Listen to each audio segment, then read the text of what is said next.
tentang pilkada ya, sesuai tema meninjau kesiapan pilkada khususnya untuk daerah Sumatera Barat ya.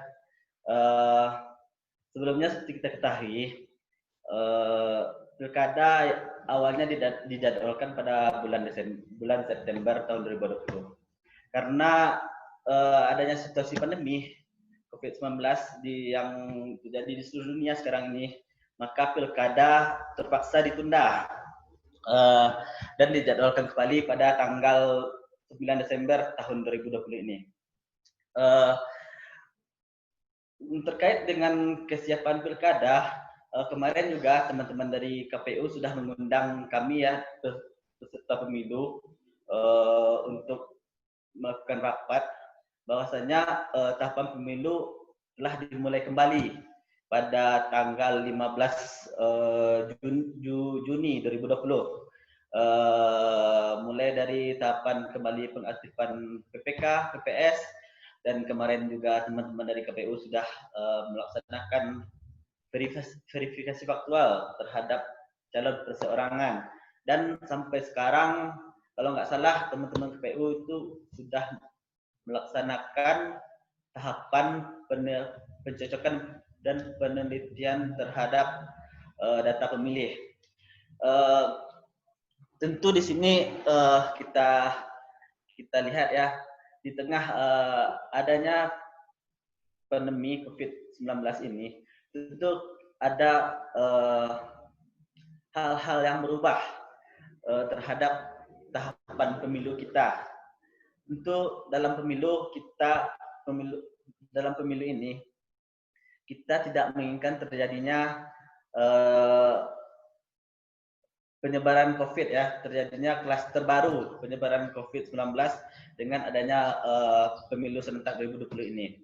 Maka begitu kita harapkan ya teman-teman penyelenggara pemilu dan juga peserta pemilu, kami dari partai politik dapat tetap melaksanakan standar-standar protokol kesehatan agar tidak terjadinya penyebaran COVID-19 pada pemilu nanti. Bukan hanya pada saat pemungutan suara, tapi juga semua tahap dilaksanakan dengan menggunakan standar kesehatan.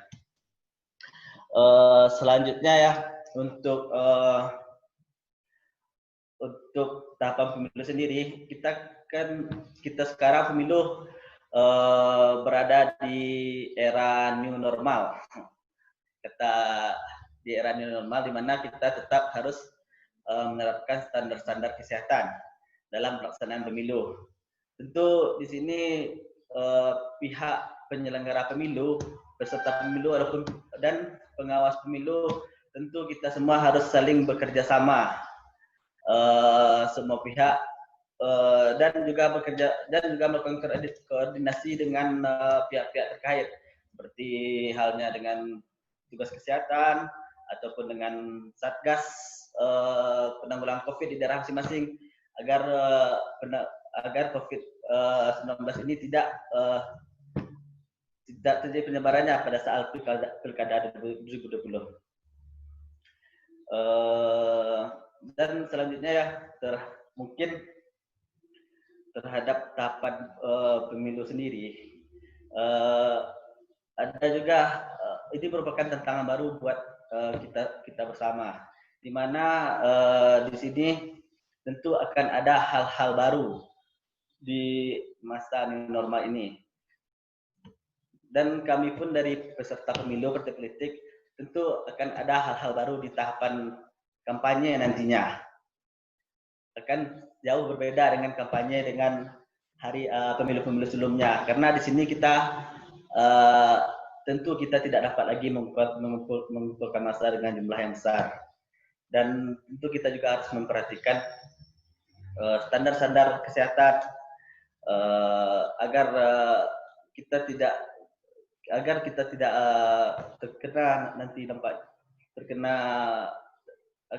terinfeksi nanti dengan COVID-19 nantinya.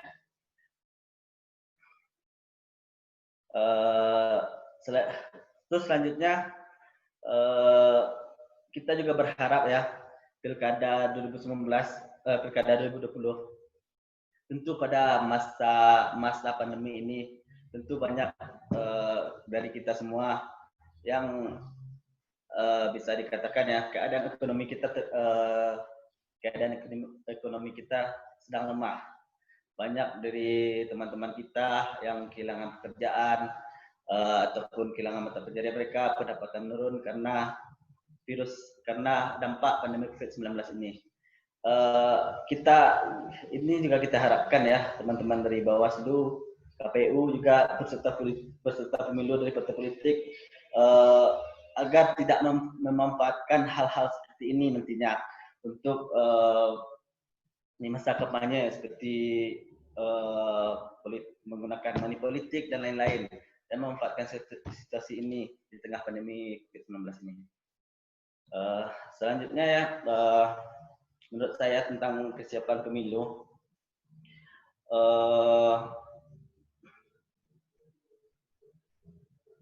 tentu di sini juga perlu pihak-pihak yang terkait dengan pemilu seperti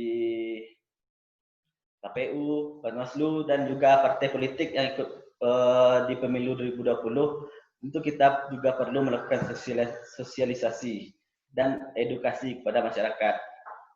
Karena bisa saja nanti pada Pilkada 2020 ini tingkat partisipasi masyarakat dalam memilih akan menurun karena bisa saja masyarakat takut datang ke TPS karena bisa saja terjadi penyebaran COVID-19 di TPS. Oleh karena itu perlu lagi peran-peran ya dari KPU, Bawaslu, dan partai politik untuk melakukan sosialisasi kepada masyarakat, edukasi kepada masyarakat agar tetap melaksanakan agar tetap datang ke TPS untuk melakukan pilkada nantinya dengan tetap memperhatikan standar-standar kesehatan nantinya seperti tetap memakai masker, hand sanitizer, dan lain-lain, dan tetap menjaga jarak dan secepatnya melakukan pemilihan dan kembali lagi ke tempat ke kediaman masing-masing. Oke, kemudian langsung ke Uda Rizky. Bagaimana menanggapi hal ini semua? Kemudian apa pandangan Mas Rizky terkait pemberitaan yang hari ini ada di Sumatera Barat, dan kemudian apa sih Mas hari ini yang lagi hangat-hangatnya Mas? Oke, untuk waktunya aku persilakan Mas. Berdasarkan pemberitaan yang ada di lapangan tentang kesiapan pilkada di Sumatera Barat, sebetulnya Mas Dio bisa kita lihat dari 3 hal, yaitu yang pertama kesiapan dari sisi penyelenggaranya, yang kedua kesiapan dari pesertanya, dan yang ketiga dari sisi tantangannya yang akan dihadapi dalam pilkada tahun ini. Hampir sama dengan yang disampaikan udah tadi ya.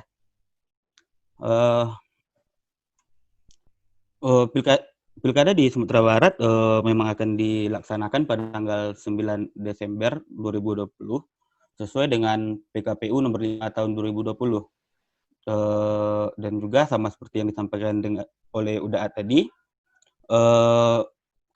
KPU telah menetapkan jadwal tahapan pilkada pada tanggal 15 Juni 2020 kemarin. Saat ini KPU Sumatera Barat sedang ataupun sudah melakukan coklit, yaitu memperbarui data pemilih yang merupakan dasar untuk pilkada sesuai yang gunanya untuk menghindari persoalan hukum kalau sekiranya ada DPT yang tidak cocok. Penyelenggara juga sudah melakukan verifikasi faktual untuk memverifikasi dukungan masyarakat terhadap para bakal calon gubernur dan para bakal calon wakil gubernur, supaya mereka mengikuti aturan yang ditetapkan oleh penyelenggara. Selanjutnya 3 tahapan tadi, yang pertama kita lihat dari si logistik ya. Pihak penyelenggara sudah melakukan berbagai konsolidasi untuk memenuhi basis minimum dari penyelenggaraan pilkada itu sendiri. Yang pertama itu pembaruan DPT yang sudah mulai dilakukan oleh panitia-panitia yang ada di daerah. Yang kedua, konsolidasi dengan pihak-pihak pengadaan logistik. Dan yang ketiga itu sudah melakukan verifikasi faktual terhadap para pendukung bakal calon, dan juga sudah dan sedang dilakukan. Nah, kalau kita lihat dari sisi pesertanya, sudah ada 5 pasang bakal calon menurut pemberitaan yang ada.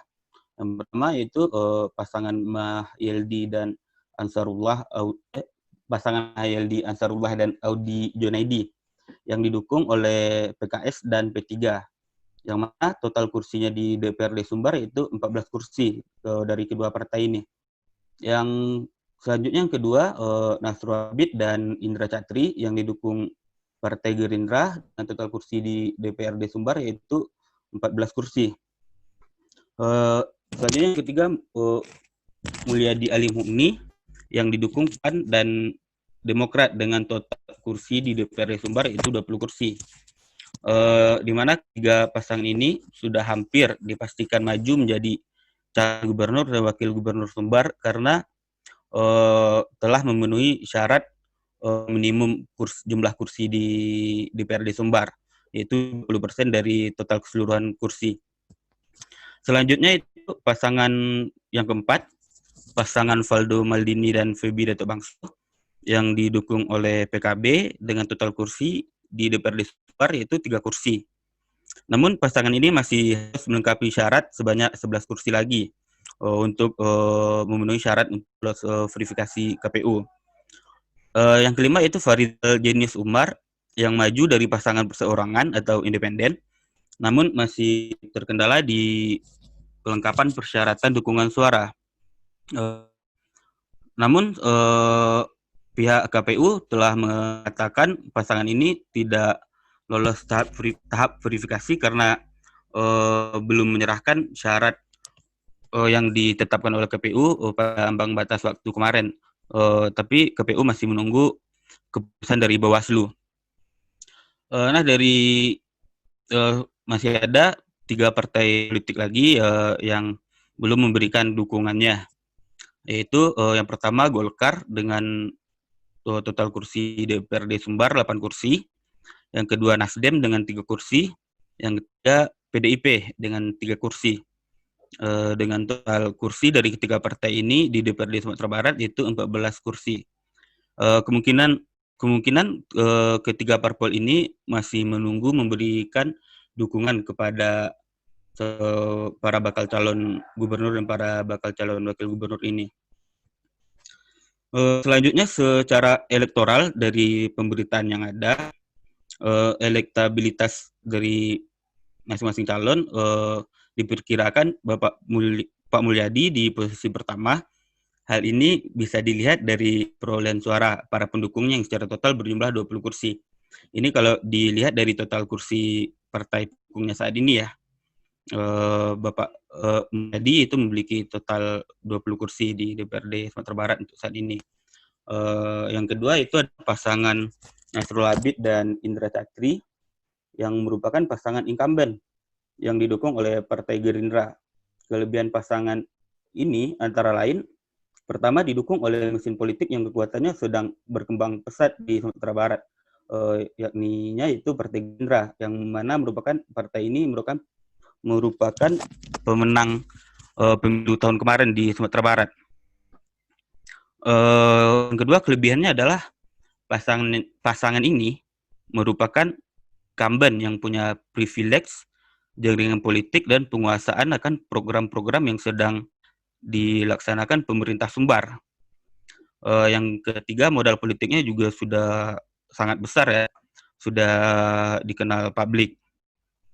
Selanjutnya yang ketiga adalah pasangan Mahyildi dan Audi Junaidi yang mengantongi 14 kursi yang disumbangkan PKS dan P3.